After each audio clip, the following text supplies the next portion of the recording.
The main door of the house opened, and the quiet night was suddenly broken with a commotion from outside. Lewin stood in the doorway, witnessing a familiar sight. Uncle Arthur was being carried away by his wife and son.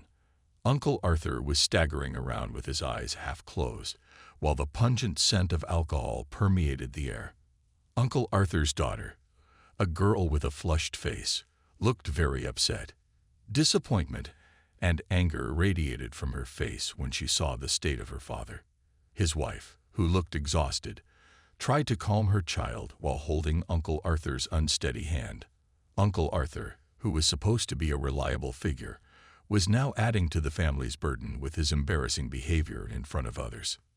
Princess Teshia's invisible presence added to the worries. Arthur, who was standing by, tried to explain the situation in a caring manner, mentioning that Teshia was out for some fresh air with her mother. Meanwhile, a tired-looking Reynolds Lewin could only hand over the responsibility of taking care of Ellie to Arthur while expressing his sister's longing for Arthur and hoping that Arthur would let him know if he was leaving the next day. The once chaotic atmosphere of the house began to subside as the family members supported each other. Reynolds Lewin observes all this sympathetically, feeling connected to this complex family dynamic. On the porch of the Lewin home, the quiet afternoon is filled with the aroma of tea and the sounds of gentle conversation. Alice Lewin, Arthur's mother, sat with Princess Teshia and on a cozy patio bench. Although this place was very different from Teshia's palace, Alice Lewin was happy for the special guest and expressed her gratitude. Teshia felt comfortable in this new environment. The presence of Elia and Arthur's father added to the pleasant atmosphere. The conversations that took place were full of warmth, and Teshia felt welcome here. However, Alice Lewin's concern about Arthur's departure to the dungeon the next day stole the show. Even though Arthur had demonstrated incredible strength, Alice Lewin still felt anxious for her son's safety in the notoriously dangerous and unpredictable dungeon. Alice Lewin's concerns were not without reason. Dungeons are known to be risky places, and even though Arthur was stronger than many, the dangers were not to be taken lightly. Alice Lewin was worried and apologized if her worry made Teshia feel uncomfortable. Teshia, in an understanding manner, determined to look after Arthur during the journey, remembering how Arthur had protected her before. Meanwhile, the night was getting colder, and Teshia chose to stay on the terrace for a while, soaking in the evening atmosphere with gratitude for the hospitality and care she had received. Alice Lewin finally entered the house, leaving Teshia sitting with deep gratitude and appreciation. As the night wore on, Elia awoke from her sleep, sensing the presence of her brother Arthur, who sat by her bedside with a worried expression. Ellie felt anxious knowing that Arthur would be going to the dungeon the next day. Arthur tells her that the trip may take a few days and expresses his limited time. Ellie's worry and wish for Arthur to stay longer adds an emotional dimension to the situation. Arthur nodded regretfully. He realized that he had very little time left, but promised to return in a week after the trip to the dungeon. Ellie, with a hopeful and slightly disappointed face, looked at Arthur. Although her heart was heavy, she understood that this trip was part of Arthur's responsibility. Ellie then asked Arthur to tell her some stories before he went to bed.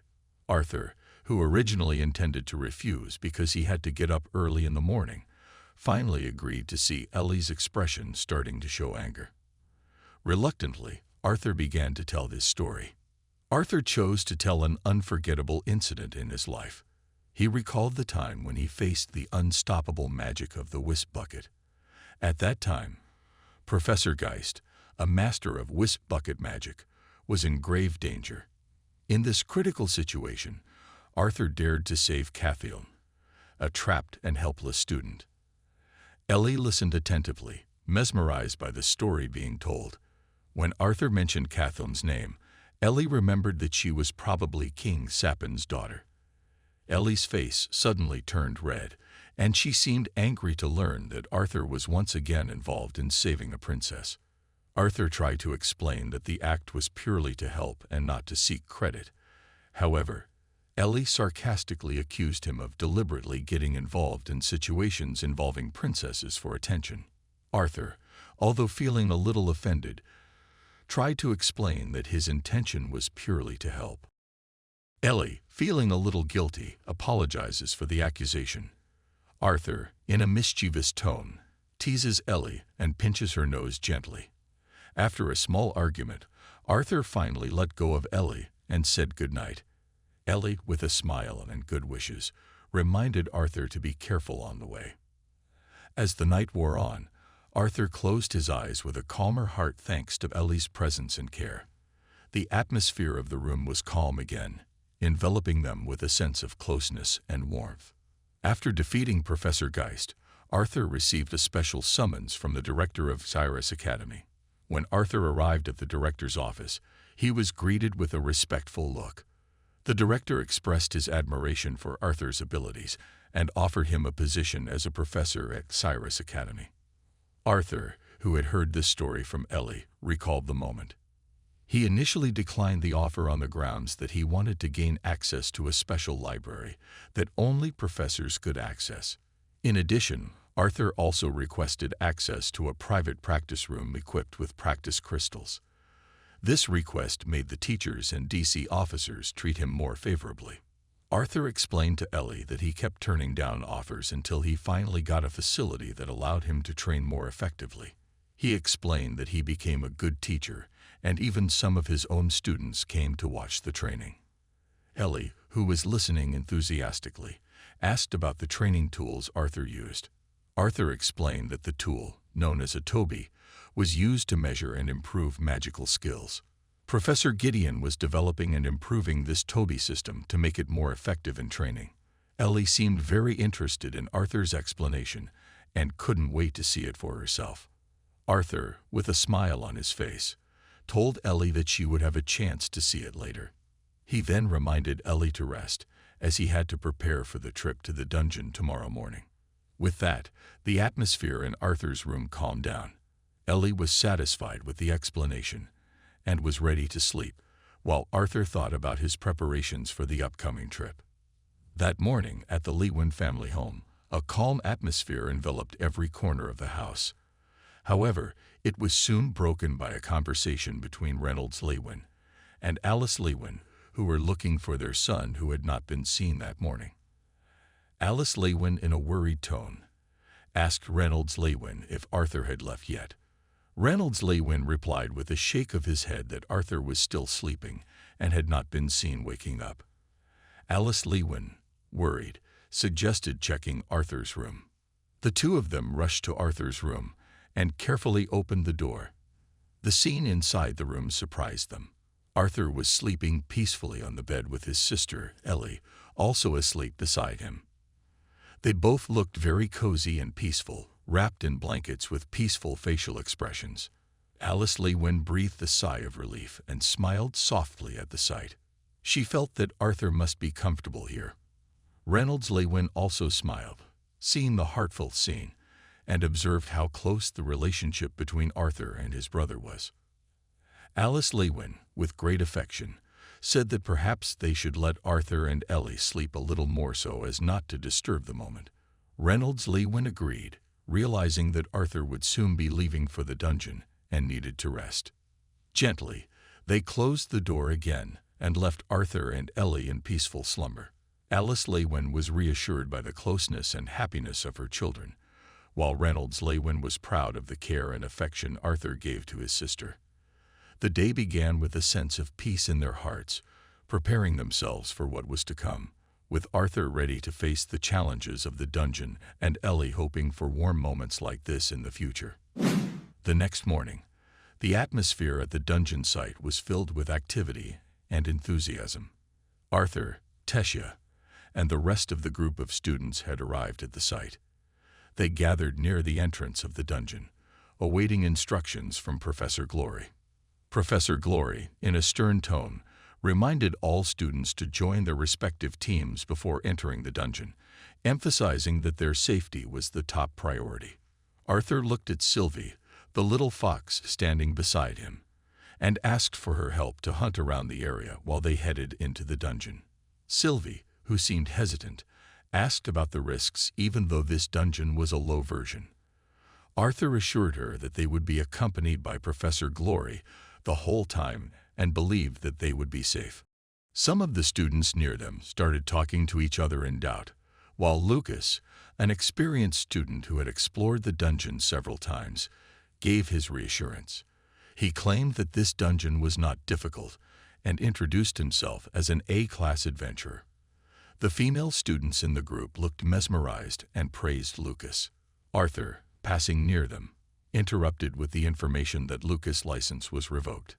Lucas, feeling offended, gave Arthur a sharp look. Tensions rise, and some students quickly break them up, reminding them that they must choose a team leader immediately before entering the dungeon. Lucas protested, feeling he deserved to be the leader, but the team members did not vote for him. Instead, they voted for Tessia, the only girl in the team. Tessia was surprised by the decision, and Arthur explained that Tessia had experience as student council president and was a mid-ranger conjugate who could oversee the team well. This opinion was shared by the others, and they named their team the Queen and her Knights, with Tessia as the team leader. Lucas, still angry and feeling unwelcome, growled with deep dissatisfaction.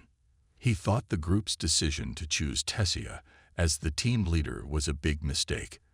However, Tessia, who felt pressured by her new responsibilities, tried to remain calm. She thanked the team members for their trust and committed to leading as best she could. After the election of the team leader, the atmosphere grew tense. The group prepared to enter the dungeon. Arthur, standing next to Tessia, realized that the adventure that awaited him would be full of challenges. He felt ready to face all obstacles with his friends. At the gloomy location of the dungeon, Professor Glory looked at the group of students standing before her. The sound of scraping armor and light conversation filled the morning air. After checking their preparations, Professor Glory raised his voice, calling for everyone's attention. In a stern tone, she informed them that it was time to enter the dungeon. She emphasized the importance of recognizing each other's abilities and working together as a team. Tessia, as the new team leader, looked at her team members seriously. She reminded them of the importance of cooperation and understanding each member's strengths and weaknesses. The academy students entered a dungeon known as the Crypt Window. The atmosphere inside the dungeon was bitterly cold, with temperatures down to the bone. Professor Glory led them and gave strict instructions regarding safety in this extreme environment. She emphasized the importance of staying with the team and using mana as protection against the cold temperature that could quickly reduce their strength. Some students looked nervous and wiped their frozen hands. Among them, Arthur showed calmness despite the extreme cold. He seemed unaffected by the temperature, thanks to his extraordinary abilities. Meanwhile, Tessia seemed mesmerized by the beauty of Crystal Mountain in the distance. Her admiration for this natural wonder added to the atmosphere around them. Professor Glory explained that this dungeon was a Class D dungeon, Crypt Window, and they would be exploring the second floor that day. She warned the students about snarlers, a common beast found in this area, and the importance of being aware of their presence. As they entered the dungeon, some students discussed snarlers. One revealed that although snarlers are not very strong, they are difficult to defeat due to their thick fur and monstrous body shapes. The discussion also involved the dungeon access policy, with some students discussing that access to A-class dungeons would be restricted in the next few weeks.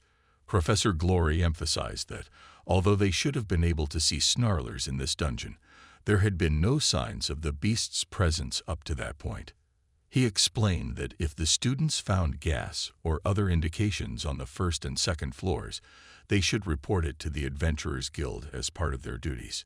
The students then continued their exploration into the dungeon, remaining vigilant and prepared for what was to come.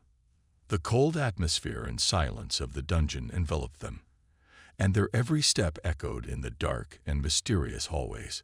However, the atmosphere suddenly turned tense when a pack of snarlers emerged from the depths of the dungeon with the express purpose of attacking their group. Professor Glory immediately directed the students to retreat and take the situation in stride. He drew his sword and fought the snarlers with great skill, using mana to increase the power of his attacks. After some time of fighting, Professor Glory managed to defeat many Snarlers. He noted that the Snarlers' attacks this time were more intense and unusual than usual. Although the Snarlers shouldn't be any stronger than usual, their sheer numbers suggested strangeness. After the fierce battle, Professor Glory gathered the surviving students and emphasized that their safety was the top priority. Although the Snarlers were overcome, their unusual behavior was a major concern. Professor Glory decided that they should finish exploring this dungeon soon. Suddenly, Lucas appeared with his flaming staff and showed great confidence. He argued that the Snarlers were easily defeated and suggested that they should continue fighting at that spot. Some students were swayed by Lucas' conviction, and after getting approval from Professor Glory, they finally agreed to keep fighting the Snarlers. Professor Glory, despite his doubts, decided to let the students fight the Snarlers in the dungeon. He gave directions for the students to group up and avoid hurting each other. The students divided themselves into small teams and spread out to the various floors of the dungeon, preparing to face the Snarlers. The sounds of battle began to be heard in various parts of the dungeon. Before Lucas rejoined the fight, Professor Glory reminded him that such actions in the future would have consequences. Lucas nodded as a sign of understanding. Professor Glory then monitored the situation while hoping that the decision he made was the best for everyone's safety. Meanwhile, the students, with renewed vigor, began fighting Snarlers, battling beasts, and navigating the challenges before them. The dungeon crypt window enveloped them in cold darkness, while Snarlers moved quickly around them. Tessia immediately took the initiative, organizing her team decisively, ensuring that every team member was prepared for the threats that lay in the dungeon. With a well-thought-out plan, Tessia's team moved in the diamond formation they had learned. The atmosphere in the crypt window dungeon soon became tense when Lucas showed indifference to the situation. His remarks drew the ire of Clive, who almost attacked him. However, Arthur quickly acted to stop him, realizing that a bigger problem was brewing. Snarlers were beginning to attack their group. Arthur stepped in and faced the Snarlers with great skill. Ronald gave a warning about the danger coming from behind.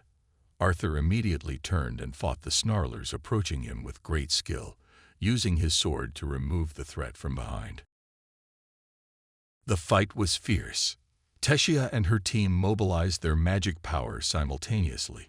Clive and Ronald unleashed magic attacks that emitted blue light, incinerating the Snarlers that tried to close in. Tessia used her staff to summon magic energy that destroyed enemies with every move. However, the number of Snarlers continued to grow, making Tessia's team start to look exhausted. Sweat poured down their faces as they struggled against the seemingly endless waves of Snarlers. Professor Glory, who was monitoring the situation closely, gave instructions for the team leaders to have their teams retreat. Tessia immediately gave the order for her team to retreat. All the team members ran towards the exit, but Ronald, who was caught up in the battle, was unable to follow. Snarlers surrounded him, almost overpowering him. Seeing Ronald in danger, Tessia panicked and called Arthur to help. Arthur, despite hearing Tessia's cries, acted immediately. With strong determination, Arthur unleashed his magic power. His golden aura gathered around his hands, glowing with magical power that burned the Snarlers threatening Ronald. His magical movements were fast and precise, creating a blast of energy that wiped out the Snarlers around Ronald. Arthur protected the injured Ronald and ensured his safety before ordering them to leave the dungeon immediately. Ronald, breathing heavily, expressed his gratitude to Arthur. While Tessia and the rest of the team were already on a safe path towards the exit, Arthur and Ronald ran after them, struggling through the waves of Snarlers that were still appearing. When they finally reached the exit, everyone looked exhausted but safe. Professor Glory approached them with a look of concern and immediately requested an evaluation of the situation to ensure no one was seriously injured. Tessia looked at Arthur with gratitude and relief for his heroic actions in saving Ronald. Against Snarler, Professor Glory stood tall with a serious and focused expression. The atmosphere on the floor of the crypt window dungeon was filled with noise from the clanging of weapons and the explosion of magic. Exhaustion was evident on the remaining students, yet they continued to endure with all their might. Suddenly, the tension increased dramatically when a much-feared figure emerged from the darkness at the end of the corridor. Queen Snarler, with an evil aura and suppressive power, appeared before them. This incident shocked everyone, including Professor Glory, who apparently did not expect the appearance of Queen Snarler on this floor. Firmly, Professor Glory ordered the students to remain calm and focus on the Snarler around them. She took a stance against the Snarler Queen with courage. The Snarler Queen, with her fiery red eyes and terrifying magical powers, was ready for a fierce battle. Shortly after Queen Snarler's appearance, 2 additional Queen Snarlers appeared from the darkness, further complicating the situation. The 3 Snarler Queens attacked Professor Glory from various directions with agile movements and terrifying strength. Professor Glory used her magic swiftly to deflect the attacks, creating magical streams that glowed in the air. The battle became even more intense when Professor Glory launched deadly magical attacks, including fireballs and lightning bolts, which struck Queen Snarler with devastating force. On the battlefield, Arthur, who was monitoring the situation closely, ran towards his group, trying to keep the path clear of the Snarler threat. He focused on his primary mission to protect his group and monitored Delphin. Arthur asked Delphin about his identity, and soon resumed their actions together. They moved with practiced skill to fight the Snarler blocking their path. Meanwhile, Professor Glory continued to fight against Queen Snarler and 2 additional threats with unwavering courage. Arthur stood in the middle of the chaotic battlefield, while the Delphins looked serious about carrying out their part of the plan. Tessia and a few other students stood guard nearby, keeping Arthur and Delphin safe from any lurking enemy threats. Arthur looked at Delphin hopefully, asking for his help to open a gap in the enemy ranks. Curtis' frantic shout broke the silence, warning Arthur of Snarler approaching from behind. Arthur immediately turned around and with great precision swept his sword, killing the nearest Snarler. He commanded Delphin to focus and recited a magic spell to open the gap. Delphin took his magical powers seriously, creating the desired opening, while Arthur and his team continued to struggle against the incoming Snarler. Tessia, seeing the urgency of the situation, unleashed her magic, which created a blast of energy destroying the Snarler ranks around them. After Delphin had successfully completed his task, he stood up breathless but satisfied at the opening. Arthur thanked Delphin, and together, they cleared the remaining enemies quickly. They moved in coordination to finish off the remaining Snarler. As the battle continued, Arthur realized how difficult it would be to deal with the chaos and strategized to finish the fight with a final attack. With burning determination, Arthur led Delphin and the rest of the students in the final assault, striving to end the battle in full force. Their every move was crucial in overcoming the never-ending battle. The battlefield looked like inescapable chaos. The corpses of Snarlers were scattered everywhere, their blood flooding the ground and adding to the disgusting atmosphere. The various magic elements cast by the disciples made the air even more chaotic, adding to the difficulty of the situation. Arthur and Delphin stood in the center of the chaos, observing the horrific scene around them. The smell of blood and the remains of Snarlers filled the air, creating a very tense atmosphere. The students coughed from the thickening smoke, impairing their ability to act effectively. Above, Lucas, using his fire element, warned that the exit was closed and the corpses of the Snarlers were beginning to disturb the air. Arthur immediately raised his voice amidst the noise, asking to stop using fire spells as they were running out of oxygen and needed the help of a powerful attack to destroy the wall. Sylvie, who was monitoring the situation remotely, contacted Arthur through communication magic.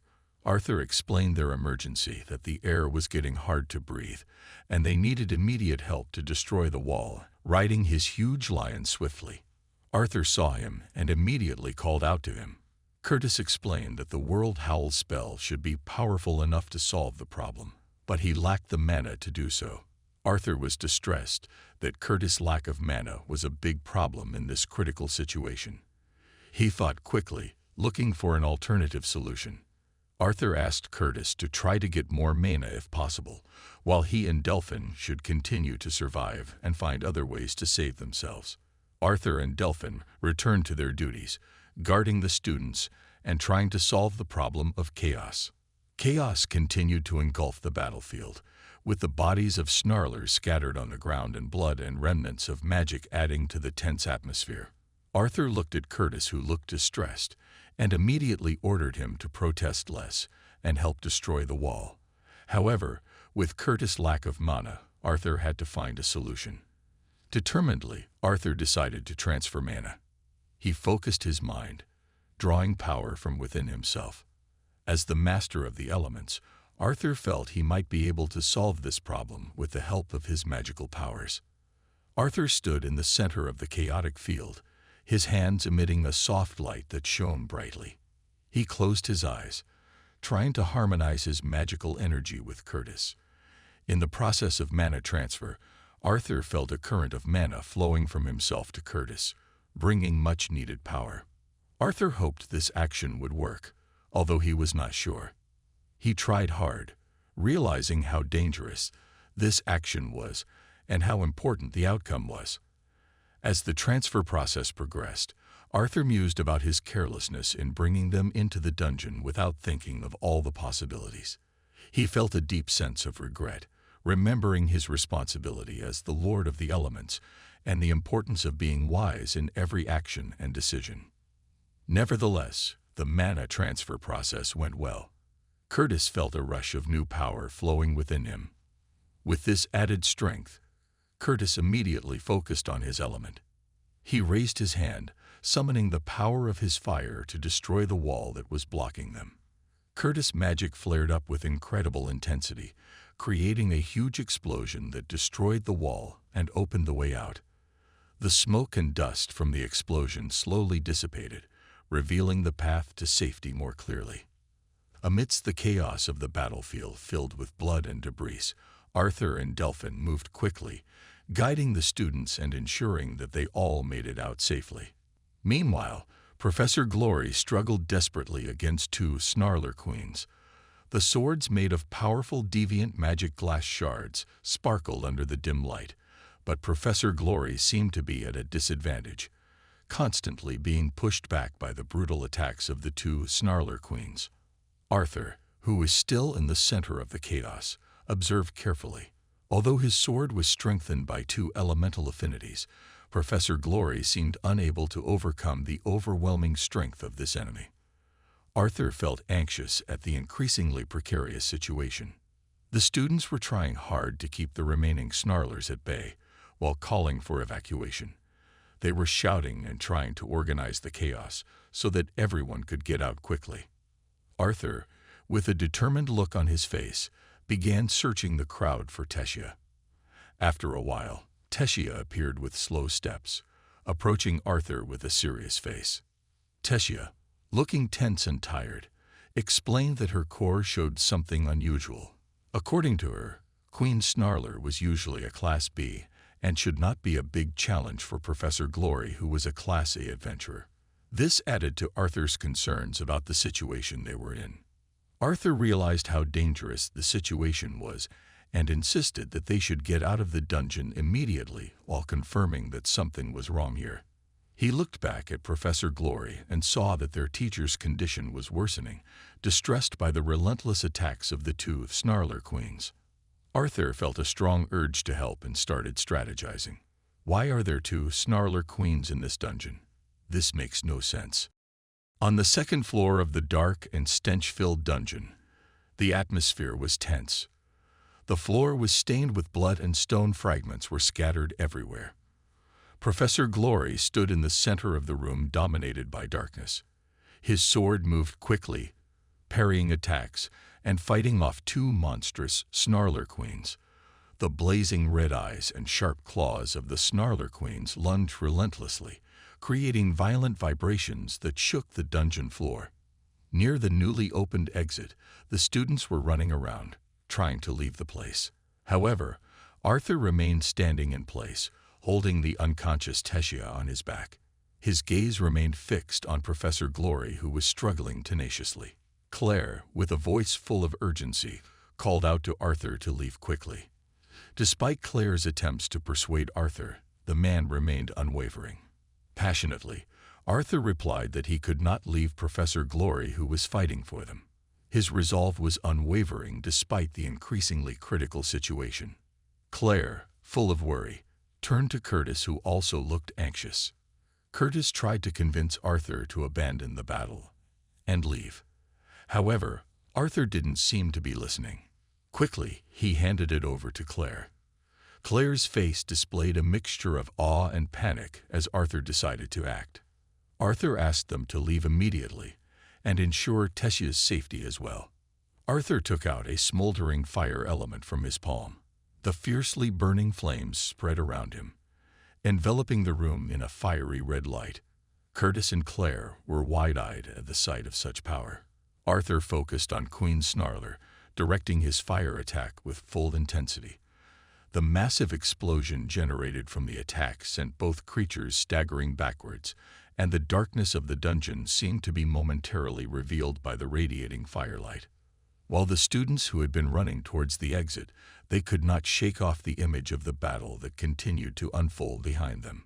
Claire grasped Tessia's hand with determination, leading her out of the dungeon quickly. Curtis followed with a worried look, hoping that Arthur's actions would be enough to turn the tide. Inside the dungeon, the battle between Professor Glory and the two Snarler Queens continued to rage on intensely. Arthur, with unwavering courage, continued to fight with all the strength he had. His decision to keep fighting, despite the great danger, exemplified profound sacrifice and courage. Professor Glory fought tenaciously against the two Snarler Queens, her sword moving quickly to deflect attacks and counter the creature's fury. Each impact produced violent tremors, while blood and sweat mingled on the dark dungeon floor.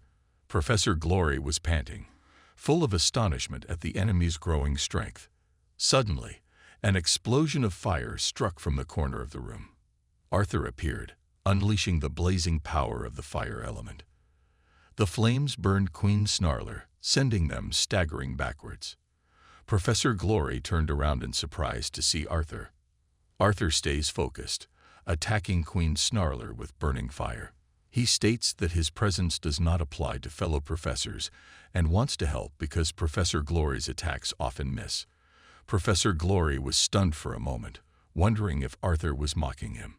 Nonetheless, Arthur continued to fight with vigor, directing his fire attacks to distract one of the Snarler Queens, giving Professor Glory room to breathe.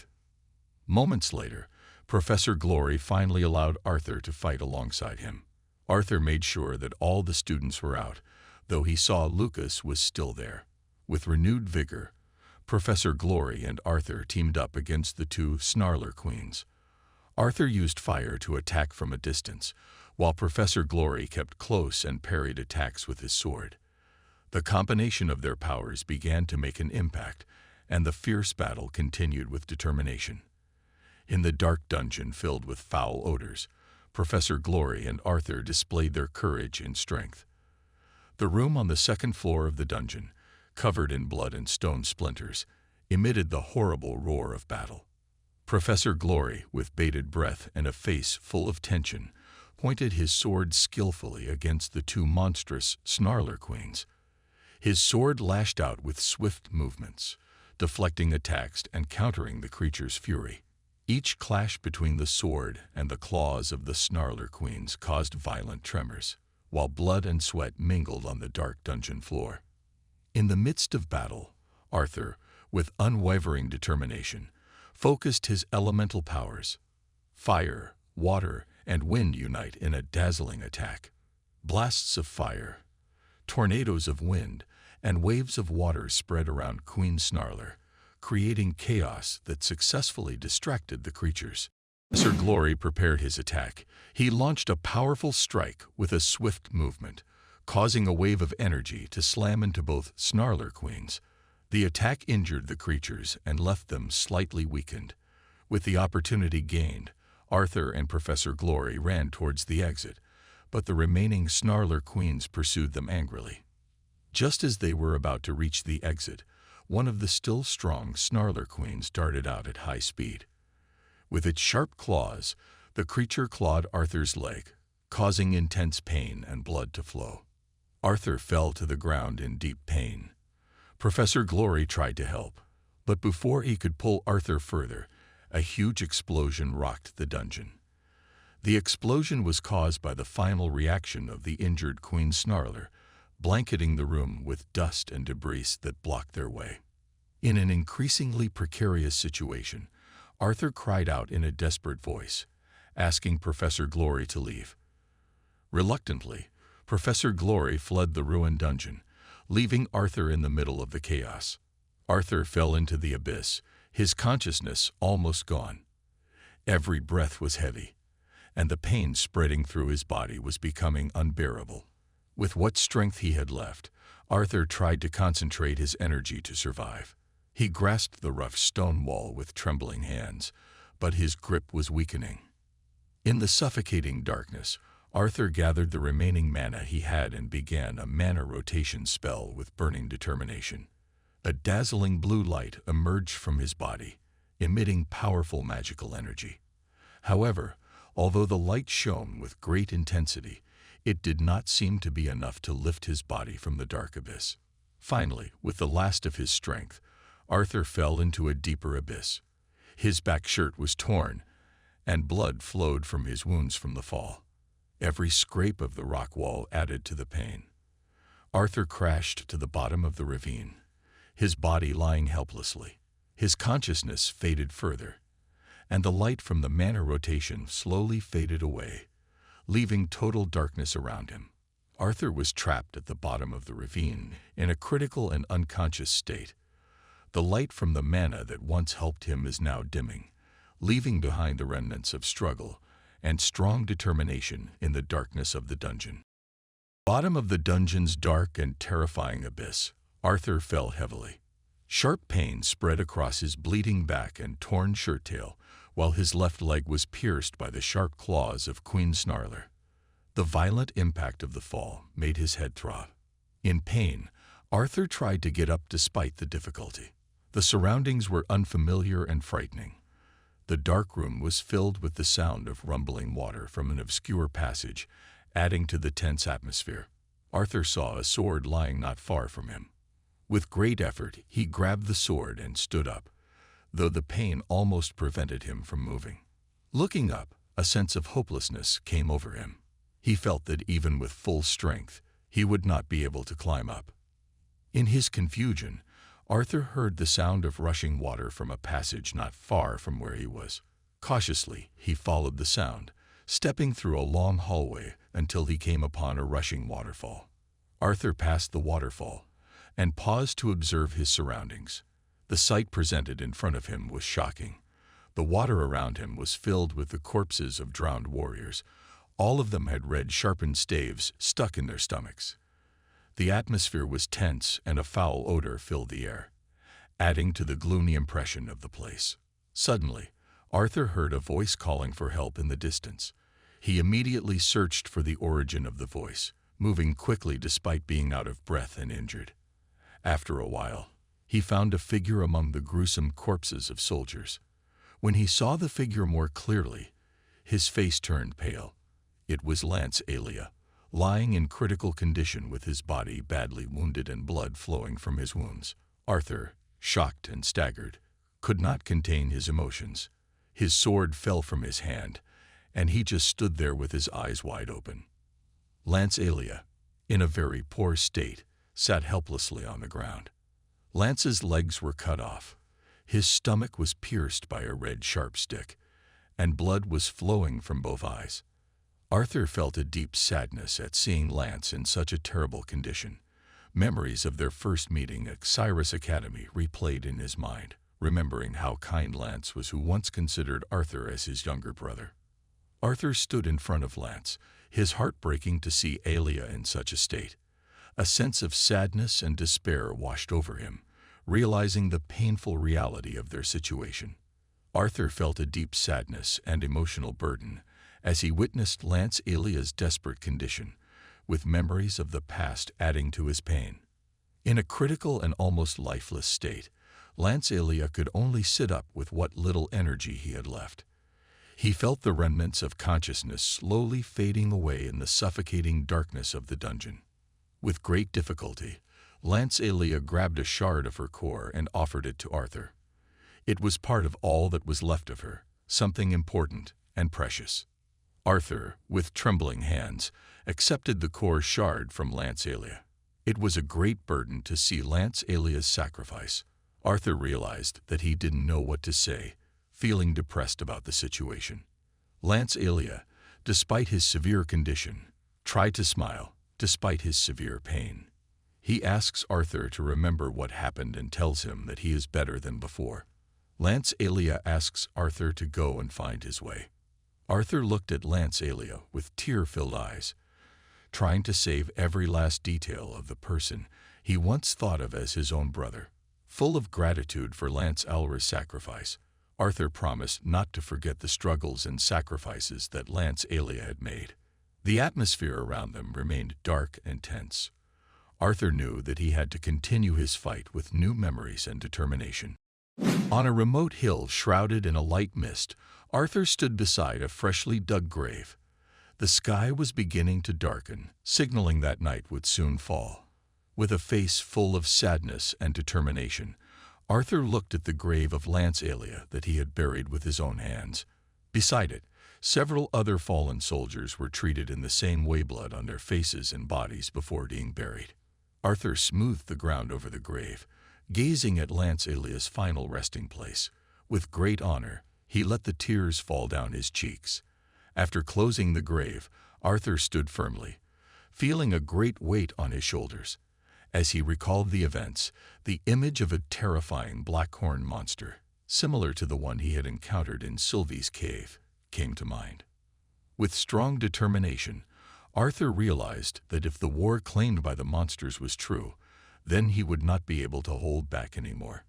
He was determined to protect the loved ones and cherished ones in this world, and tried to become stronger. He moved his hand to close the tomb, placed the last bit of soil on Lance Elia's body, and paid his last respects. Arthur stood firm, eyes full of determination and tears, before finally stepping away from the grave, ready to face the challenges ahead. In the middle of a still, foggy night, Arthur stood beside the freshly dug grave, with an air of sadness surrounding him. After saying his final greetings to Lance Elia and the fallen soldiers, Arthur felt a large presence behind him. Sylvie appeared in her true form as a black dragon with majestic wings. Sylvie approached, lowering her head gently, her eyes full of empathy and sadness. Arthur turned his head and raised his hand to touch the head of Sylvie, who was much bigger than him. Gently, Arthur thanked Sylvie for her loyalty in waiting for him. Sylvie let out a soft sniffle, as if expressing sorrow and understanding. Arthur smiled faintly, stroking Sylvie's head gently. Then Arthur climbed onto Sylvie's back, and the black dragon flapped its wings to fly into the night sky, leaving behind the terrible place below them. They flew away, letting their grief subside as they traveled. Upon arriving at the border gate, Sylvie changed back into her small cat form. Arthur stepped out from Sylvie's back, who now looked like an ordinary black cat. The two soldiers guarding the gate watched them curiously.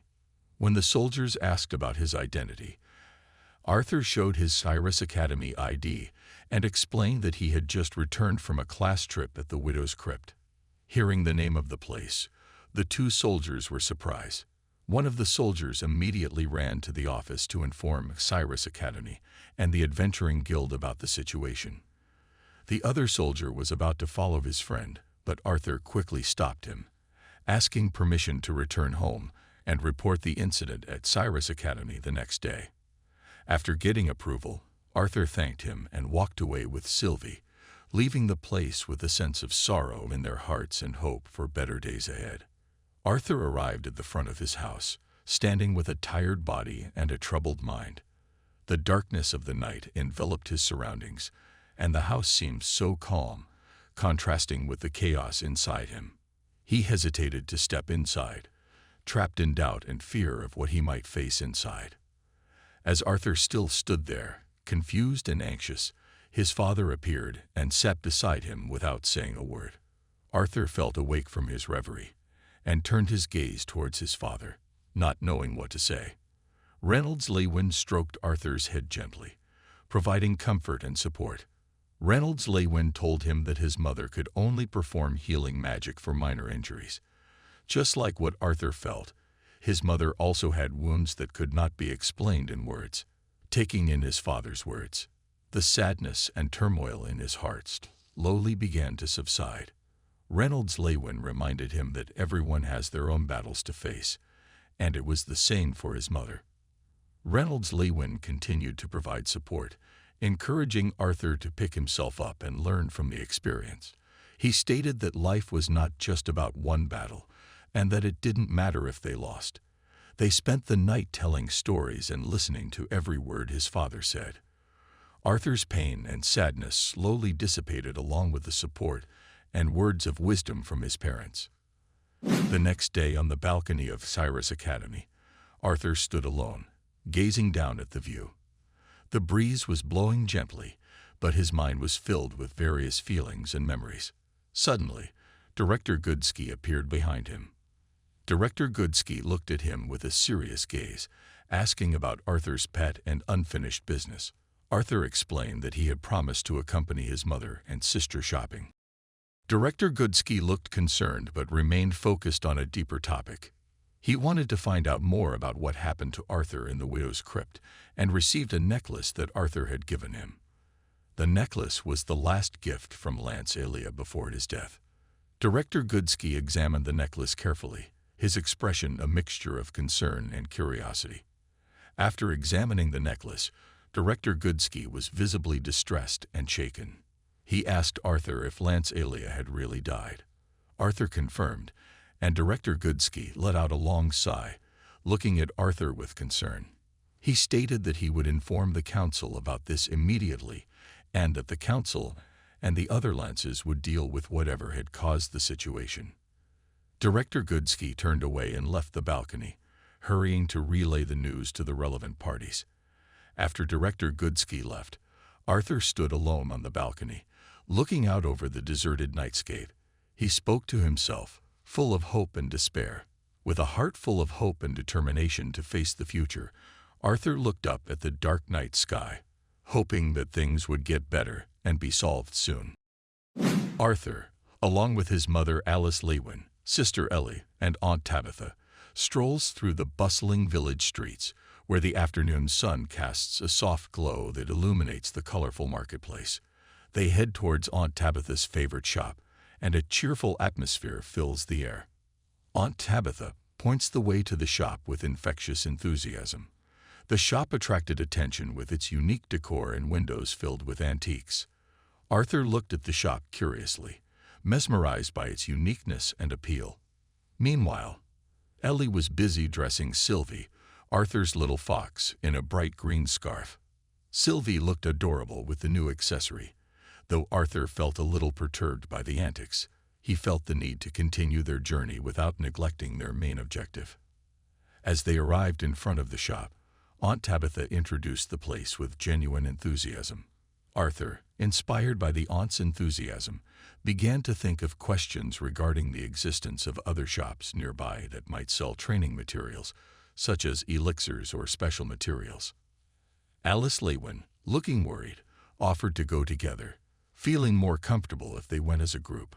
However, Arthur assured his mother that he could go alone and would return when he was done. He assures her that she and the others can enjoy their time in the shop in peace. Sylvie, with her green scarf still on, looked up at Arthur with an expectant gaze, as if feeling the sadness of being left behind. Arthur gently stroked Sylvie's head, assuring her that he would return as soon as his task was complete. Determined, Arthur continued his journey to the shop in question. On the way, he saw a flower that was very similar to the one where Lance Elia was buried. Memories of yesterday's events came back to haunt his mind. However, his determination to honor Lance Alia's sacrifice grew stronger. Arthur walked towards the end of the village as directed by Aunt Tabitha. Before his eyes, a shop appeared that seemed to match Aunt Tabitha's description. However, as he approached, he felt something unusual. This shop did not look like a typical shop. Instead, it seemed more akin to a place filled with all kinds of diseases and poisons. Arthur stopped a few steps away from the door, contemplating and hesitating to enter. He observed the shop from outside with anxiety. While he was still thinking, a voice suddenly came from behind him. An old man sitting on a wooden chair by the door looked at him curiously. Arthur was surprised and felt a little embarrassed for not noticing the old man's presence earlier. He muttered to himself about his ignorance of the man's presence. Seeing Arthur's surprised expression, the old man just laughed lightly, claiming that he was just an old man who needed a little help. Arthur, a little confused, reached into his pocket and pulled out a few coins as a donation. However, before he could give them to him, the old man quickly grabbed them and thanked him. Arthur was shocked, realizing that the coins given were silver coins that were much more valuable than what was intended. He tried to pull out another coin to give to the old man, but when he turned around, the old man had already disappeared. Arthur felt anxious and frustrated that his silver coin was gone. Irritated, Arthur walked to the door of the shop. As he was about to open it, he felt something strange about the door. He thought that perhaps the shop was testing its customers. After much effort, the door opened with great difficulty, and dust flew out, making Arthur cough. Upon stepping inside, Arthur was greeted by the sight of a very messy and dust-filled room, as if it hadn't been cleaned in years. Arthur felt disappointed and frustrated after losing his silver coins. With a deep breath, he stepped deeper into the shop, hoping to find the necessary herbs or medical equipment, although the unkempt state of the shop further added to his sense of hopelessness. As he stepped deeper, Arthur was startled by the sound of someone greeting him from behind. Arthur turned around and saw the old man who had been sitting at the front of the shop. The old man smiled gently, claiming that he was an old man who couldn't do much, and that Arthur himself thought of him as a beggar based on his appearance and where they met. The old man then offered to let Arthur take one item from the shop for free. Arthur, skeptical, looked around the cluttered shop, trying to find an item that might be worth his silver coins. The old man assured him that there must be an item of equal value to the silver coin and asked Arthur to look for it carefully. Arthur felt the need to honor the offer and began searching through the dust-filled shop. He realized how old the shop was and asked himself why it was rarely cleaned. The old man explained that working alone was a challenge for an old man like him, and that the shop was already in good shape in his opinion.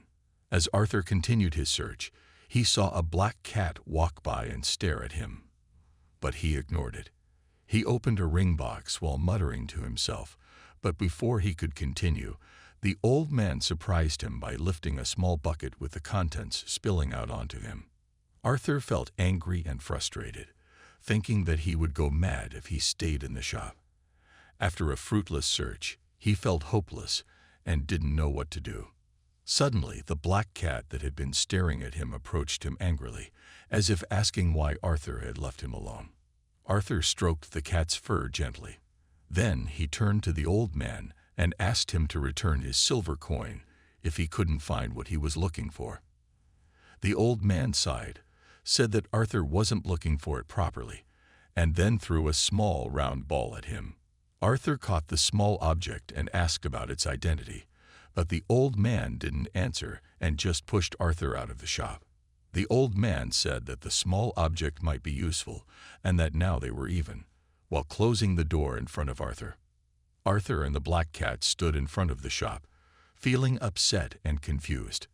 However, their attention turned to the black cat outside the shop, looking at them curiously. Arthur decided to hurry back to his mother, Aunt Tabitha, and Ellie. From a distance, Ellie saw him and immediately called out to him. Alice Lewin asked as soon as Arthur joined them if Arthur had found what he was looking for. Arthur, holding a glass, replied in a hesitant tone. Aunt Tabitha, surprised that Arthur had not found anything, commented that the shop was famous and always full of students trying to get their training materials. Arthur asked about Aunt Tabitha's impression of the shop, which she said looked old and rundown. Aunt Tabitha reminded him that she hadn't mentioned that the place was shabby. Arthur nodded and commented that the place really was in an unkempt condition. They stopped for a moment when something caught Arthur's eye. He asked Sylvie to get off his shoulder, ready to get back on the road. Lucas walked steadily through a long hallway towards a worn-looking door. When the door opened, he entered a room that seemed more like a place of mystery. Lucas took in his surroundings carefully. The room was filled with many people wearing hoods on their heads. In the center of the crowd, a man sat on a chair that looked like a leader and greeted Lucas with a smile. Lucas looked at the man with a cold gaze, feeling unimpressed. The man who brought Lucas immediately reported to the seated man that he had brought Lucas Wykes as requested. Dreniv then told Lucas that he was very happy that Lucas would be joining them. Lucas eyed the masked men skeptically and asked about who they were and what their purpose was. He felt that they did not look like academy students and asked if they were professors. One of the high-ranking men took offense at Lucas' statement and reprimanded his attitude. Lucas just looked at the man coldly, calling him a rude word. Dreniv snapped his fingers, and instantly a magical power appeared that showed his disapproval of Lucas' words. Pryor, who was rewarded by Dreniv, continued to apologize for his mistake. Lucas tried to sense the level of power being used, but could not detect which power it was. He felt that the power shown was unclear. Dreniv casually explained that their group was doing more than just the activities that drug students do. He claimed to have big plans that went beyond the academy's boundaries, although he was currently unable to act due to certain circumstances. Lucas gave Dreniv a serious look, emphasizing that he needed a powerful mage to carry out his plans and assuming that the members of this group were those who objected to the Cyrus Academy's policies. Dreniv argued that Lucas, with his big-headed and arrogant attitude, might not fit into the Academy's policies, and mentioned that the nobles in the Academy were very unworthy. Lucas responded emphatically that he would not lower his pride just to be used and take orders from Dreniv. Dreniv then revealed that the rumors about Lucas being arrogant and big-headed towards the weak were true, and asked if Lucas' friend Arthur Lewin had not proven this. Hearing Arthur's name, Lucas's anger rises. He demands further explanation, and Dreniv states that although Lucas is successful and spoiled with elixirs, he is no match for Arthur Lewin. Lucas clenched his fists angrily, feeling offended by the statement. Dreniv continues that the saddest thing is that Arthur never tried, and Lucas should realize that. Lucas thought back to the time when he chose to help Professor Glory over his own safety. Dreniv gets up from his seat and introduces himself as someone who has come to benefit all continents. He claims that they can benefit together in this regard, explaining to Lucas that their goal is mutual benefit. Dreniv explained that that little thing included Arthur Lewin. He claps his hands and praises Lucas' thinking skills, explaining that even though Arthur hasn't tried, there's no reason for Lucas to kill him. Dreniv claims that if Lucas is as strong as he thinks he is, then Lucas will be able to rely on the power he will be given, which is different in level from his current power. Lucas asks what happens if Arthur fights back with his full power. Dreniv replied calmly that Arthur was just a weak man who cared about his family and friends, and there was one person who was very important to him, Tessia Irelith. When Dreniv asked if a little blood from Princess Tessia would make Arthur angry, Lucas smiled proudly. At the same time, Arthur stepped into his room at the dormitory, but the door suddenly closed. Elijah, looking surprised, opens the door and sees Arthur standing in front. Arthur explains that he lost his key, and Elijah immediately hugs him. After calming Elijah down, Arthur suggested that there was no need to kick him out so quickly. They entered the dorm room, where Sylvie, the little fox, was playing around the room. Arthur begins to pack his things into a bag. Elijah then said that Director Goodsky had told him yesterday not to have Arthur present, although it was hard to believe that Arthur was okay. Elijah confirmed that Claire and Curtis had gone home from the hospital, while Teshia was currently at the training ground with her grandfather. Arthur is surprised and asks about the training ground, and Elijah suggests that Arthur visit them all to prove that he is okay. Arthur decides to come tomorrow morning so as not to raise too many questions. Elijah agreed and promised to tell them that Arthur was fine, so they would believe what Elijah said. After clapping his hands in agreement, Elijah retired to his room, thinking about the trip and the meeting Director Goodsky was supposed to attend. Irian wouldn't miss a meeting unless it was very important. Suddenly, Sylvie, who was above Arthur's head, said that she felt Teshua's presence and asked Arthur to hurry up. Arthur opens a room, but instead of seeing Teshia, he only hears her voice. Teshia reveals that she is happy there but needs Arthur's help. The ring on Arthur's hand then glows, and Sylvie asks about the incident. Arthur replies that there seems to be something inside the ring that is making it burn slightly. When the smoke begins to subside, Arthur can finally see clearly that something strange is happening to Teshia.